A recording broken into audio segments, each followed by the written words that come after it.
Hello guys, welcome to tax simplified. आज हम chapter number 3 जो कि हमारा है हेड ऑफ इनकम, इसमें सैलरी हेड के बारे में पढ़ेंगे। सबसे पहले बात करते हैं हेड ऑफ इनकम कितने तरीके की होती है।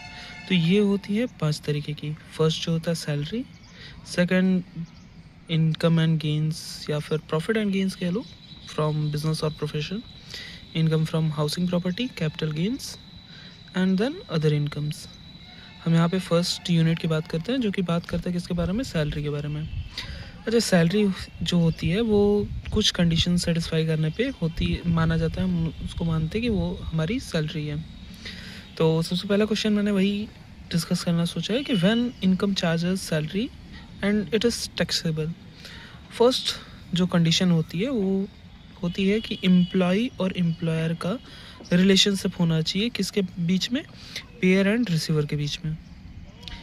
ध्यान देने की बात है, हर एक पॉइंट इसमें इम्पॉर्टेंट है, सो एकदम इसको ध्यान से समझना। सेकंड पॉइंट जो है वो job should be full time part time employment, मतलब कि ऐसा कोई रिस्ट्रिक्शन नहीं होता है कि तुम कितने टाइम बेसिस पे जॉब कर रहे हो। You should have to at least part of an employ, मतलब उस किसी भी इंस्टीट्यूशन, किसी भी फॉर्म या कहीं पे भी, जहाँ पे भी कंपनी, जिस जगह पे तुम लोग काम कर रहे हो वहाँ पे तुम्हारा एम्प्लॉयमेंट स्टेटस होना चाहिए, चाहे वो फुल टाइम का हो चाहे वो पार्ट टाइम का एम्प्लॉयमेंट हो।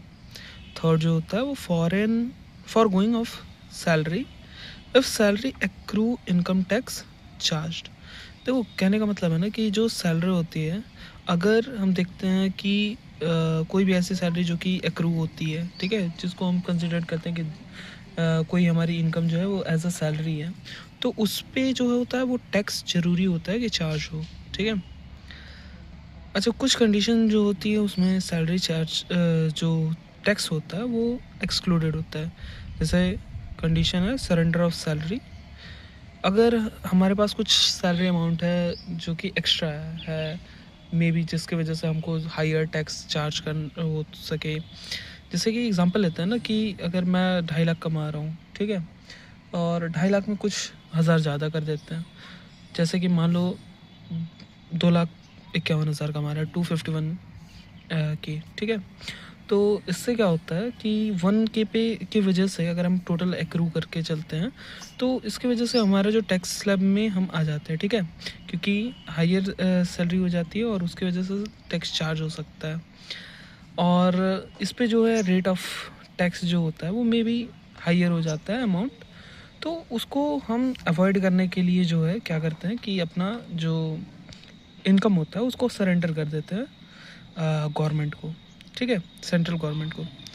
और ये जो होता है सेंट्रल गवर्नमेंट के बिहाफ में सेक्शन 2 एक्ट 1961, इसमें बताया गया है कि जो अमाउंट होता है अगर हम उसको सेंट्रल गवर्नमेंट को कोई भी अमाउंट ट्रांसफ़र कर देते हैं तो वो क्या होता है, टैक्सेबल नहीं होता है, ठीक है, उस अमाउंट को टैक्स में इंक्लूड नहीं किया जाता है। अच्छा, salary paid tax free as per section 10 CC। If employer pays tax of employee, salary is exempted while calculating tax of employee. एकदम सिंपल लैंग्वेज है, मतलब सीधी सीधी बात ये है कि अगर कोई सैलरी जो है एम्प्लॉय को मिलती है जिस पे एम्प्लॉयर जो है, मतलब कि जो नौकरी देने वाला है, अगर उसने एक बार उसका सैलरी के बिहाफ पे टैक्स पे कर दिया है तो उसके सैलरी पे कोई टैक्स जो होता है वो कैलकुलेट नहीं होता है। ये सेक्शन 10 CC में बताया गया है और कुछ नहीं है। इसके बाद कुछ अनदर पॉइंट की बात करते हैं। यहाँ पे बात की गई है place of accrual of salary. Place of accrual of salary में क्या बताया गया है, इसमें कुछ सेक्शन है, जैसे कि फर्स्ट सेक्शन जो है 9(1), ठीक है, 9 क्लॉस 1, इसमें क्या बताया गया, salary earn in India deem to accrue और अराइज इन इंडिया। मतलब कि अगर कोई सैलरी जो है वो इंडिया में अर्न की जाती है, जिसको हम मानते हैं या फिर ये कह लो कि जिसको कोई भी सैलरी जो हो वो अगर इंडिया के से अराइज हो रही है, इंडिया में कोई वर्क के रिगार्डिंग या किसी भी चीज़ के रिगार्डिंग अगर अराइज हो रही है, तो उसको हम सिंपल लैंग्वेज में क्या कहते हैं कि भाई वो सैलरी इंडिया में हुई है और उस पर हमको टैक्स देना पड़ेगा। तो टैक्स कैलकुलेशन के टाइम हम उसको ऐड करते हैं। और इसमें कुछ एग्जांपल भी दे दिया कि जैसे levy salary on even if you outside India. मतलब ये सीधी सी बात बताया गया है कि अगर कोई एक पर्सन है जो कि सैलरी अर्न करता है जबकि वो बाहर रह रहा है, ठीक है, तो भी हम उसको क्या मानते हैं कि वो सैलरी जो है इंडिया में एक्रू और अराइज हो रही है।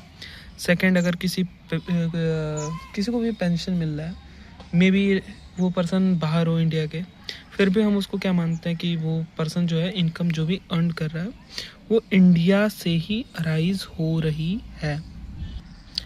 ओके, अब हम एक लास्ट टॉपिक पे चलते हैं आज के छोटे से डिस्कशन की। ये है सेक्शन 10(6). इसमें कुछ सब क्लॉजेज हैं, कुछ चीज़ें हैं जो कि बताई गई हैं। मैं थोड़ा शॉर्ट में ही बताऊंगा जो भी चीज़ें हैं एग्जैक्ट, जो कि तुम आराम से याद कर सकते हो आप लोग, ठीक है। तो इसको ध्यान देना, ठीक है। फर्स्ट पॉइंट जो है इसमें एक एक्सप्लेन किया गया, official of embassies of foreign state, ठीक है। मतलब कि कोई एक ऐसा पर्सन है जो कि फॉरेन स्टेट में वर्क कर रहा है, ठीक है, फॉरेन एम्बेसी में वर्क कर रहा है, और उसकी इनकम कहाँ से अराइज हो रही है, इंडिया से अराइज हो रही है। मतलब वो बिहाफ ऑफ इंडिया से काम कर रहा है, ठीक है, इंडिया के लिए काम कर रहा है फॉरेन में रह करके। या फिर सेकंड पॉइंट बताया गया है, remuneration received for services in India, foreign employ. कोई भी फॉरेन एम्प्लॉयर है जिसको यहाँ से कुछ पैसे मिल रहे हैं, इसको बताया गया है, ठीक है। Salary received by non citizen, non resident on employment on foreign ship. कोई भी ऐसा पर्सन है जो कि फॉरेनर है बट वो इंडिया के अंदर कोस्ट लाइन के अंदर काम कर रहा है, कुछ उसको इनकम हो रही है, तो वो भी इंक्लूडेड है इसमें, ठीक है। और लास्ट जो है फोर्थ जो है, remuneration received by foreign government but stay in India. मतलब कोई बाहर का व्यक्ति है जो कि इंडिया में रह रहा है बट उसको कमाई जो होती है बाहर से होती है, लेकिन फिर भी वो इंडिया से ही काम कर रहा है। तो ये जो चारों पॉइंट मैंने बताया ना, ये सारे टैक्सेबल होते हैं इनकम हेड में, सैलरी के अंडर, ठीक है।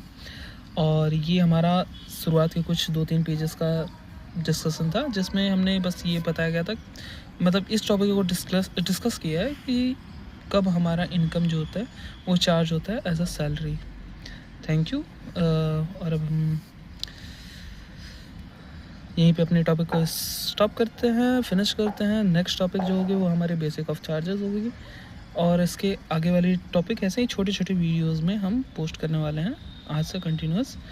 और ये डायरेक्ट टैक्स की टॉपिक है, तो इजी वे में जल्दी समझने के लिए 7-5 मिनट के लिए जिसमें हम अपने टॉपिक को ख़त्म करेंगे, उसके बारे में थोड़ा रिकैप लेंगे, और ये एट अ टाइम हम पूरी तरीके से अपने कॉन्सेप्ट को बिल्ड कर लें। इसके लिए ये सारी वीडियोस पोस्ट होंगी, आप लोग सब्सक्राइब कर सकते हो, लाइक कर सकते हो और शेयर कर सकते हो जिसको भी ये रिक्वायर्ड है। Thank you for this, signing off, tax simplified.